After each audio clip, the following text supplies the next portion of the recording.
बोलो ये ऐलान हो रहा है कि नहीं? हो रहा है। जोर से बोल। हो रहा है। जोर से बोल। हो रहा है। शर्म आती है?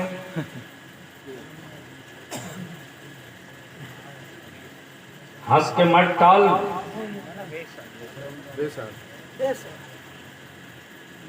अगर अंदर में गैरत वाली माँ का दूध का कोई कतरा अगर तेरे वजूद में जिंदा है तो पूछ। मेरी बेटियों को आंख दिखाने की संगियों की औकात नहीं थी। ये मौका तुमने दिया मुसलमान, तुमने दिया।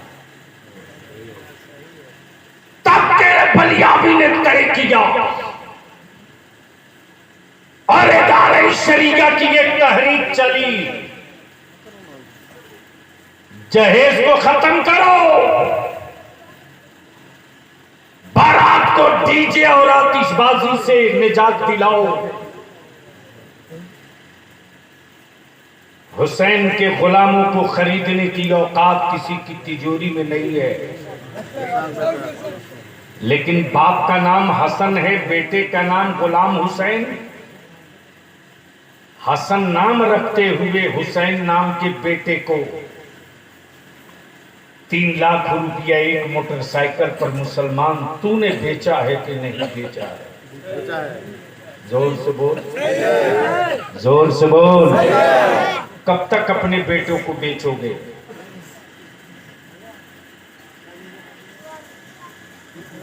रोज से कराओ और तुम में कोई बदलाव ना हो तो बंद कर दो जलसों को। क्या जरूरत है 10, 5, 3, 4 लाख रुपया खर्च करने की? राह करो, बंद करो। इसलिए ये कमेटी के नौजवान जितने हो, तुम साल में लंगर खिलाने का जलसा मत करो मेरे अजीज। सादीपुर और कबीरास टोला के नौजवानों की टीम बनाओ और तुम्हारे जिम्मे सिर्फ एक काम हो कि इस दोनों आबादी के जो सबसे ज्यादा गरीब हो, उसकी बेटी बाप की गरीबी की वजह से बोझ न बने। उसकी बेटी के कांधे को डोला उठाने के लिए तुम आगे आओ और ऐलान करा दो हर मस्जिदों से कि अगले साल गरीबों की बेटियों का निकाह हमारी कमेटी के नौजवान कराएंगे। रिश्ते तुम तय कर लो, रिश्ते की बात तुम कर लो। बारात वालों के खाने का निकाह का स्टेज हम सजा देंगे। पहले दिन निकाह करा देंगे, दूसरे दिन मेरे मुस्तफा का जलसा करा लेंगे। लेकिन इस काम को करने के लिए पहले ये जितने नौजवान हो, आपको आहद करना होगा। ये जितने नौजवान हो ईमान से बोलो कि तुमको तुम्हारे ससुराल वाले 5 लाख रुपये में खरीदना चाहे तो बिकोगे कि बचोगे? अरे बोलो ना, धीरे बोल रहे हो, धीरे बोल रहे हो। मुझे मालूम है कि जोर से बोलोगे तो घर पहुंचोगे बाप डंडे से पीटेगा कि मैंने तो रेट तय किया था 5 लाख रुपया और एक अल्टो गाड़ी। बलियाबी के बहकावे में तुम कहां चले गए? तो क्या ये तहरीक आगे चलनी चाहिए कि नहीं चलनी चाहिए? चलना चाहिए। कितने लोग चाहते हो चलनी चाहिए? उठा के रखो, उठाए रखो। देख लो किसका हाथ नहीं उठा है। अरे अपने पड़ोस में देखना किसका हाथ नहीं उठा है और उसका बेटा कुंवारा है। अगर जिसका हाथ न उठा हो, बेटा कुंवारा हो, तो समझ लेना इसका दिल अभी साफ नहीं हुआ है। और माफ करना, जो अपना बेटा बेच सकता है वो मुस्तफा का दीन भी बेच सकता है। उठाए रखो दोनों हाथ, जिससे जो इस मुहिम में साथ हो। अब जोर से बोल कर बता बलियाबी को, जहेज खत्म होना चाहिए कि नहीं होना चाहिए? मुतालबे जहेज खत्म होना चाहिए कि नहीं होना चाहिए? साथ दोगे? साथ दोगे? डीजे बाजा और जहेज की नकदी की मुखालफत करोगे? प्यार से और मोहब्बत से। अब तो सोशल मीडिया है, हाथ नीचे कर लो। देखो आसान नुस्खा बता रहा हूं, बस आधा मिनट और खड़ा रहो। आपका क्या नाम है? अमीरुल इस्लाम। इमाम साहब अबू रेहान आजम आपका बेटा है, अभी शादी नहीं, आप भी रेट लगाए हुए।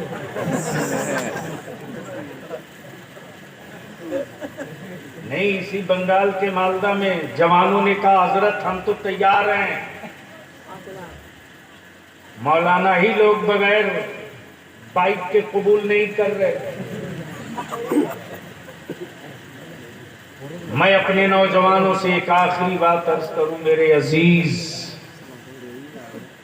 निकाह को सस्ता करो। लिख ले, आज बलियाबी तेरे गांव में बोल के जा रहा।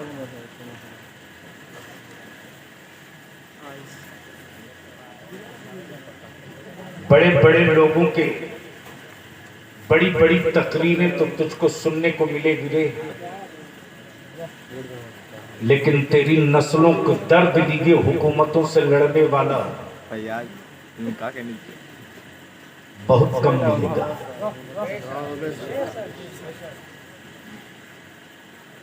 इसलिए मेरे अजीज, अगर चाहते हो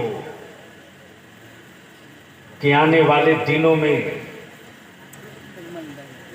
तुम्हारी औलादों को कोई हुक्मरान लाल आंख दिखाने की हिम्मत न जुटावे, तो बलियाबी की दो बात मान लो। बंद करो महंगी चादर चढ़ाना मजारों पर, बंद करो। कोई जरूरत नहीं कि तुम 100 देग बिरयानी बना के फातिहा करो, कोई जरूरत नहीं। अल्लाह ने अगर वसत और औकात दिए, अरे मुट्ठी भर चना रखकर, मुट्ठी भर चीनी रख के, चारों कुल दिल से पढ़ के फातिहा कर दे। बंद करो कर्ज लेकर बारात ले जाना, बंद करो। बंद करो सूद पर पैसा लेकर के बारातियों को खाना खिलाना। निकाह को सस्ता करो, उसी पैसे को बचाकर अपनी औलादों को पढ़ा दो। याद रखना, तलवारों की मार का जख्म भर जाता है, कलम से मारी हुई नस्लें 100 साल सुधरती नहीं है। 1947 में आजादी के बाद से जो लगातार मार पड़ी है, तो भारत का कोई शहर बचा नहीं जहां हमारी औलादों के जख्म न दिखते हों। गुजरात में जख्म हमने खाए, मेरठ मलियाना में जख्म हमको मिला,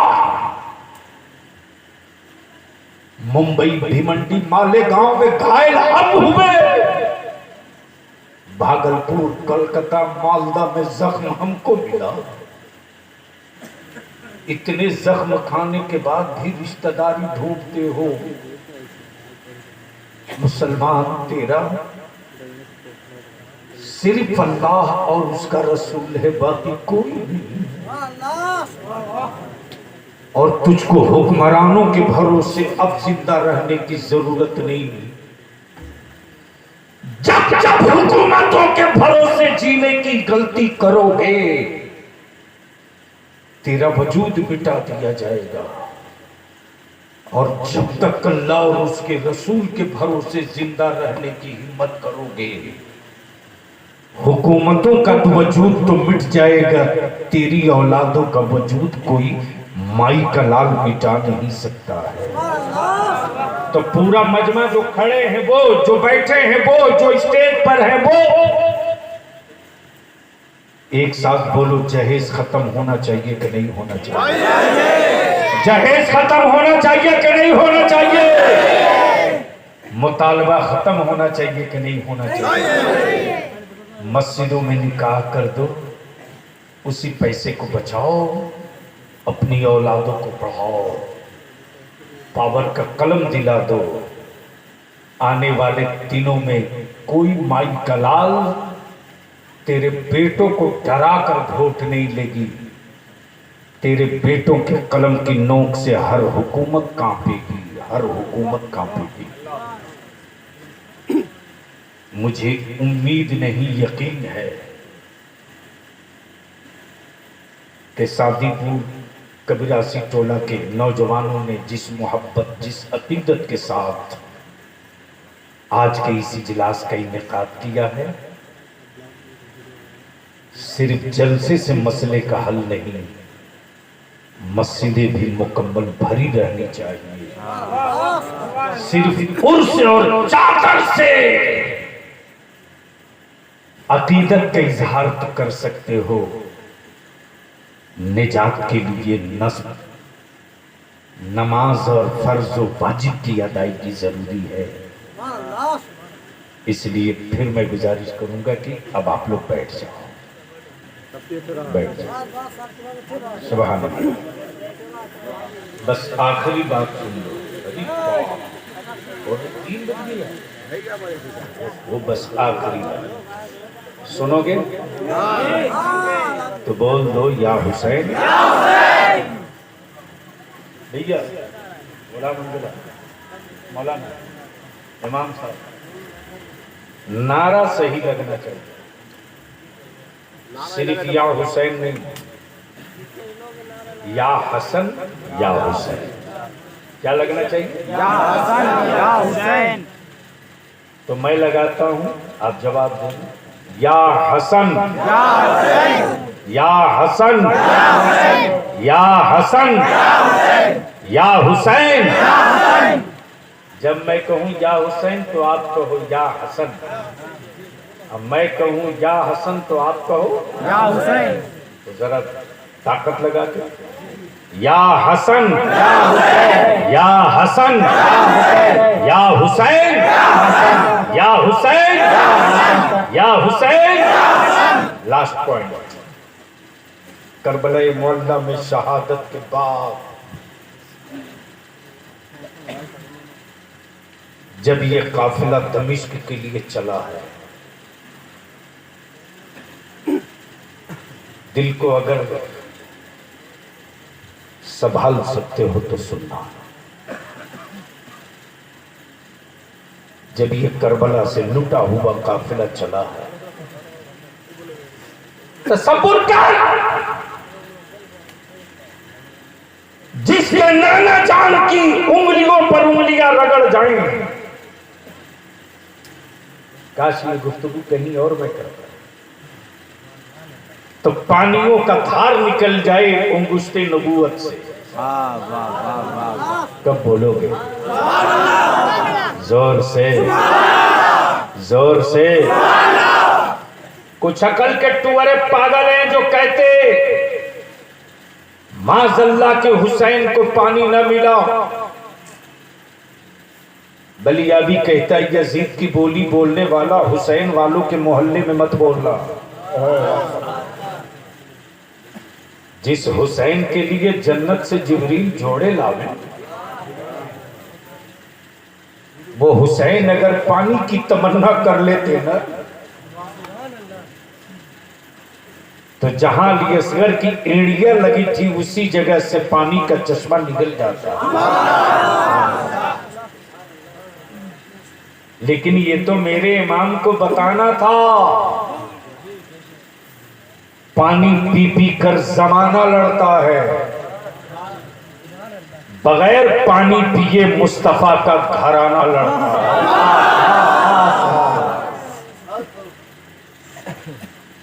जब ये काफिला चला है, दमिश्क से पहले शाम का सूरज डूब गया,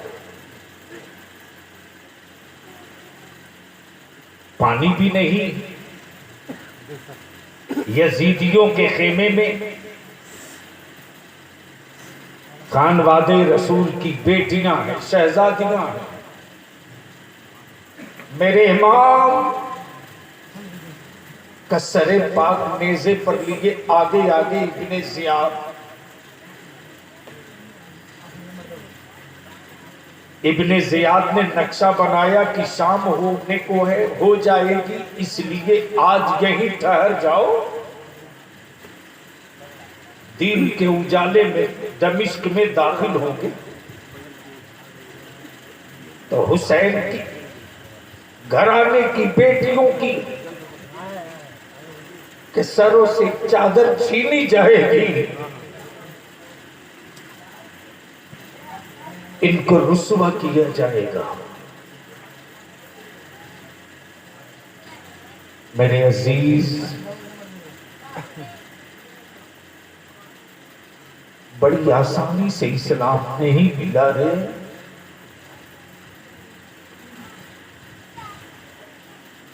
पानी के इंतजार में, तपती हुई धूप में खानवादे रसूल की बेटियां,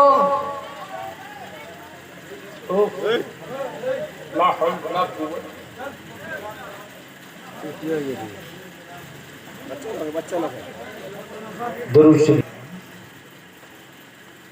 चिलचिलाती धूप में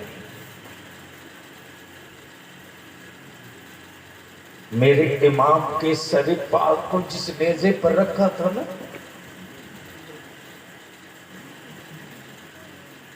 नेज़े वाला वो डंडा इब्ने ज़ियाद के हाथ से गिरा और जमीन पर गड़ गया। जब तेज धूप चेहरों को जला रहे थे, इमाम पाक की बेटी सकीना बड़ी मुश्किलों से खसकते खसकते एक छोटे से पेड़ के साए में जाकर छुप गई। छुप गई। शाम हो गई। पानी जब इब्ने ज़ियाद के खेमे को मिल गया तो प्यासे खानदाने रसूल की के शहजादों को कहा जाता, अब चलो, अब चलो। जिस नेज़े पर मेरे हुसैन का सरे पाक था, इब्ने ज़ियाद ने उस डंडे को उखाड़ना चाहा तो वो डंडा ही नहीं रहा। पूरी ताकत लग गई, डंडा हिलता नहीं। दर्जनों नहीं सैकड़ों लोग लग गए, डंडा टस से मस नहीं। इसी बीच में किसी ने कहा कि मौला अली की बेटी से पूछ लो, ज़ैनब से पूछ लो, कहीं ऐसा तो नहीं कि करबला से हुसैन के घराने वाले जो चले थे उसमें कोई छूट रहा हो। अल्लाह अल्लाह, कोई छूट तो नहीं रहा। सैयदा ज़ैनब सबकी गिनती कर लेती, तब ख्याल आता मेरी सकीना कहाँ है, मेरी सकीना कहाँ। सैयदा ज़ैनब पीछे मुड़ के देखती तो उस छोटे से पेड़ के बगल में कोई औरत नकाबपोश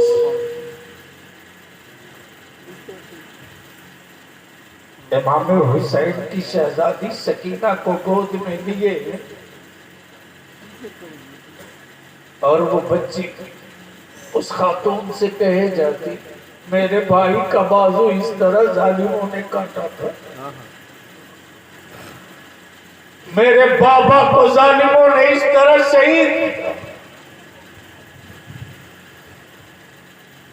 सकीना एक एक रुदादे गम सुनाती, सैयदा ज़ैनब करीब आती, आते ही फरमाती, आप कौन हैं? हुसैन के लुटे हुए घरानों से आपकी इतनी हमदर्दी क्यों? आप कौन हैं? हमारा सब कुछ लुट गया, कोई हमदर्द ना दिखा। आप कौन? नकाबपोश खातून कहती, ज़ैनब तूने पहचाना नहीं? मैं कोई और नहीं हूं, मैं हुसैन की अम्मी सैयदा फातिमा हूं।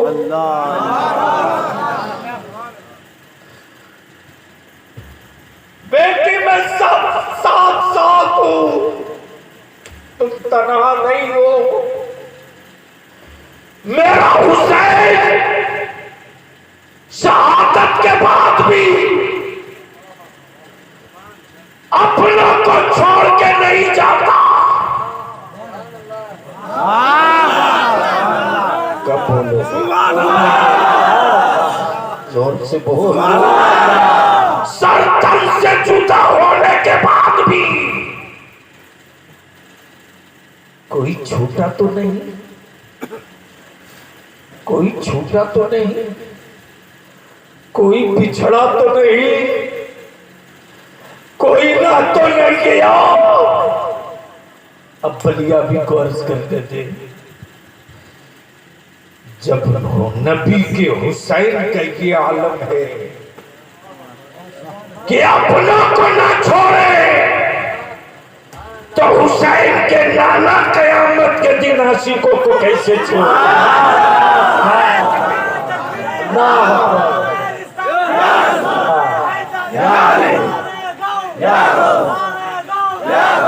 चलिए बलिया भी कीजिए। आखिरी गुफ्तगू का हिस्सा दिल में गिरा बांध दो। मत 3 टाइम खाओ, 2 टाइम खाओ, मत अच्छा मकान बनाओ, टूटी खाट पे सो जाओ, सुला दो। मत बढ़िया खाना खाओ, कभी कभी खा लो, लेकिन अपने बच्चों को पढ़ा दो। याद रख, जब तू अपनी औलादों को पढ़ा देगा ना, तो न उसकी ससुराल वाला कीमत लगा पाएगा, न कोई हुक्मरां कीमत लगा पाएगा। और याद रखना बंगाल वालों या भारत वालों, तेरे भोग से सबको मोहब्बत है, तेरी औलादों से किसी को मोहब्बत नहीं। बेशक हक है। लेकिन जमीन के ऊपर आसमान के नीचे सिर्फ तन्हा मेरा मुस्तफा, तन्हा मेरा रसूल है, जो अपनी उम्मत की हर सांस से मोहब्बत करता है, अपनी उम्मत की हर फर्द से मोहब्बत करता है। इसलिए हम विनती करके कहेंगे, सिलसिले के नाम पर अपनी सुन्नियत को टुकड़े मत करो। सुन्नियत के टुकड़े टुकड़े करने वाले उन पीरों से भी विनती करके कह दो, हम पहले से टूटे हुए हैं, अब मत तोड़िए। हम पहले से टूटे हुए थे, अब मत तोड़िए, अब मत तोड़िए। इसलिए मेरे अजीज, जो असल सुन्नियत की जान है, वो इमाम अहमद रजा की पहचान है। वो इमाम अहमद रजा की पहचान है। हुस्सामुल हरमैन वो है जहां चिश्तियत ने, कादिरियत ने, नक्शबंदियत ने, सोहरवर्दियत ने, चारों सिलसिले को पीरों ने कहा कि इमाम अहमद रजा का हुस्सामुल हरमैन मेयारे ईमान भी है, पहचाने ईमान भी है। लाजवाब